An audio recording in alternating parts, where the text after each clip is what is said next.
Hello there friends, welcome back to another episode of Generation Films. My name is Alan. I don't know what it is exactly about zombie apocalypses that makes me so fascinated about them. I remember watching 28 Days Later as a 13-year-old and being terrified and depressed by apocalyptic London, but at the same time, I couldn't tear my eyes from the screen. To this day, I still don't understand why I put myself through the gruesome torture and mental anguish of watching hordes of infected humans eating other humans. I don't like gore, I don't like body horror, and even during this pandemic where we got the closest we've ever gotten to an actual real-life zombie apocalypse, instead of being deterred by zombie movies, well, I doubled down on my zombie watching.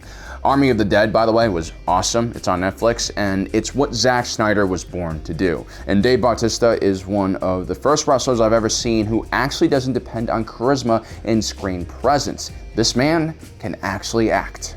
Okay, anyway, my affinity for zombie movies eventually led me towards the natural conclusion of playing zombie video games. After all, half the fun of watching a zombie movie is thinking about what you would do if you were placed in the situation that the characters are in. And so, in the last 20 years or so, I've probably played 75% of all zombie games that have come out, and today I want to share with you my 5 top zombie video game experiences. So, I was lucky enough to play a lot of the original games that make up a lot of the monolithic cornerstones of the gaming industry.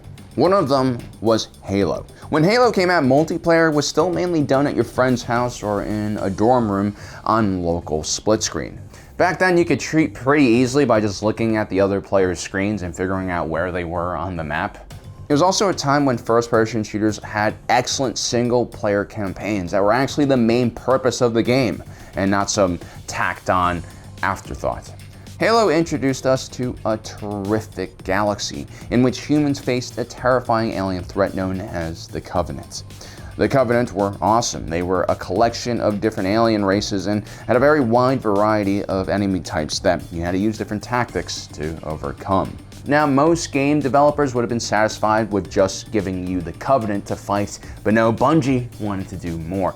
Very early on in the game, you figure out that there is a greater threat that not only threatens humanity, but also the Covenant as well. It all starts when our protagonist enters a creepy underground alien complex and finds the helmet of one Private Wallace Jenkins. Master Chief takes a look at the helmet recorder to see what has befallen Private Jenkins and his fire team, because they're definitely not around anymore. The player is treated to some grainy POV footage of Jenkins and his fire team Charlie making their way to the surface of the Halo construct. The NCO in charge, Sergeant Johnson, is blasting hard rock in the dropship, which in the 26th century is now considered classical music. Very awesome detail.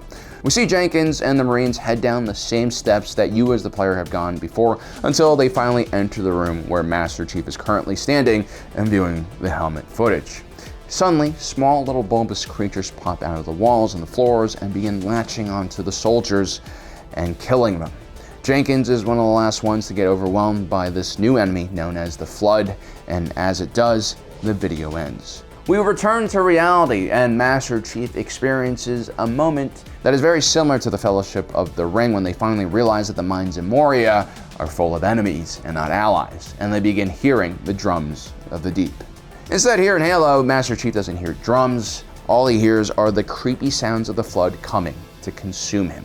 What made this moment so special was the fact that most players had no idea that the Flood were even a part of this game. I mean, sure, it was kind of on the box art in the back, if I remember correctly, but at the time there was a lot less press, there was no social media and no annoying YouTubers. So, most players were surprised and genuinely shocked by this moment, and it was completely terrifying. And so as the wave of Flood comes flying towards you, you begin wondering just how well your super armor will hold up to these little bastards. This, in my opinion, is one of the best zombie encounters in all of gaming. And for those of you who like zombies in space in the sci-fi genre, I also highly recommend the series known as Dead Space. It's actually a lot more terrifying in Halo, and I'm really not ashamed to say that I never played that game alone. I always went over to my friend's house to play it.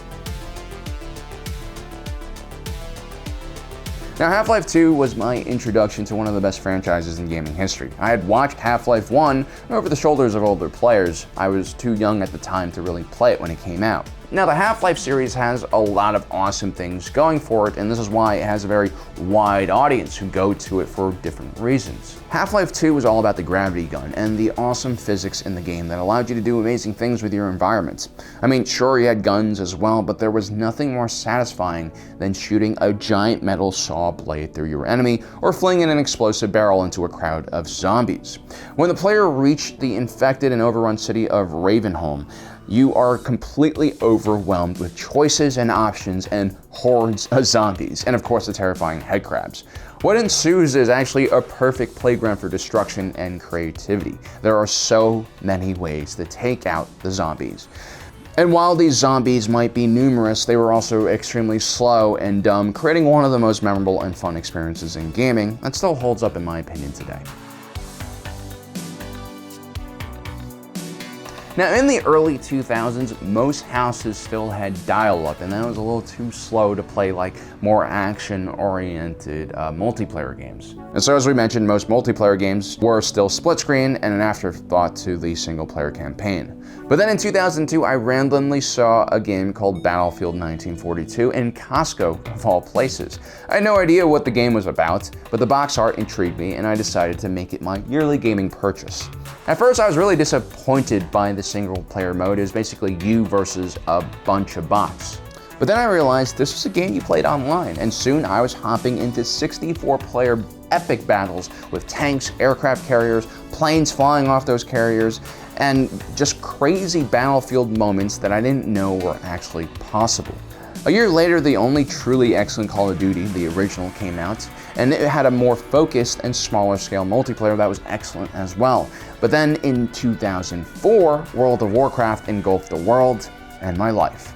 Online gaming was here to stay, and broadband internet was widely available to most American households.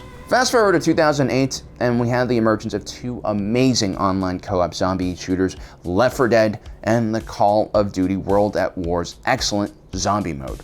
Now, I really like Left 4 Dead, and I spent countless hours playing it. It spawned an entire genre of awesome games that I still play today, like Warhammer Vermintide and Deep Rock Galactic. But ultimately, Call of Duty Zombie Mode was the game I kept on going back to time and time again, because I think it was one of the best design co-op experiences ever made.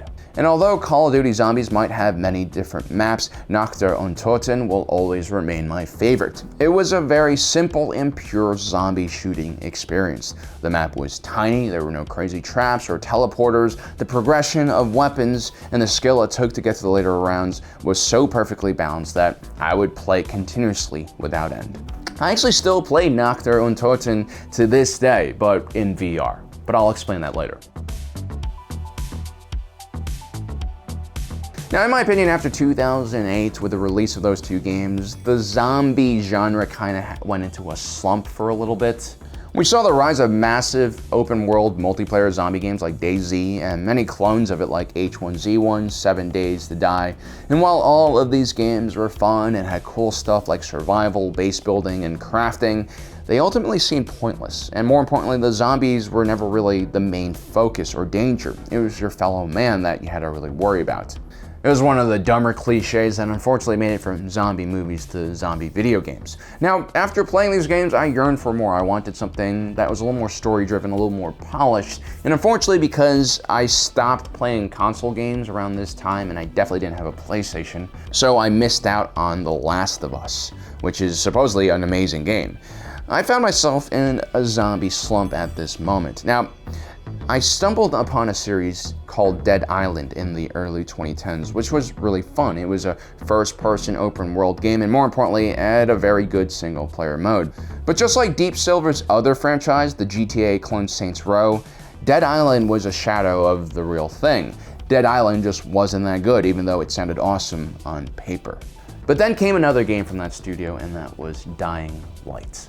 It was marketed as an open-world first-person zombie game, which also had parkour elements. It was also developed by Techland, which was responsible for Dead Island, so I didn't expect that much. But because this game fell into a genre that I loved, zombies, I dove in anyway.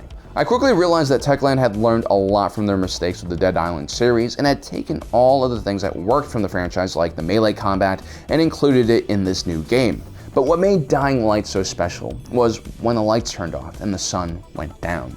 Never has a game made me feel so terrified of the night. Most zombie games suffer from like a difficulty plateau that you'll eventually reach once you get really good at the game or you have all these upgraded weapons. That doesn't necessarily happen in Dying Light. And that's because when the sun goes down, nearly invincible super predator zombies stalk you, forcing you to parkour your way to the nearest safe house you can find. This isn't some jump scare moment or some gimmick. It's genuine continuous fear that shapes every action you take in this game. In Dying Light, you're constantly checking your watch and planning your escape for when night falls. And the sense of relief you get when you finally make it to a shelter is as rewarding as any other gameplay loop I've ever seen in a video game.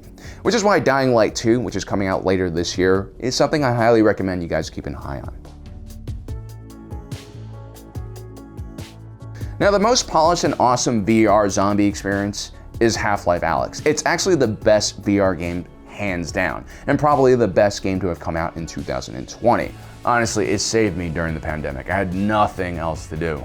It's also one of the most immersive and beautiful gaming experiences I've ever had. But the problem with it is it doesn't really add anything new to the genre. It's just bringing Half-Life to VR, which in itself is an amazing thing. But the game I find myself going back to time and time again is a small indie game called Pavlov, which is essentially the Counter-Strike of VR. Or maybe the Half-Life of VR because Counter-Strike originally came from Half-Life. Anyway, that doesn't matter. What makes Pavlov so special is very solid and fun gameplay mechanics along with endless community-made game modes and maps. What makes VR so special is obviously the immersion aspect, but it's not just the headset, it's also the hand controls.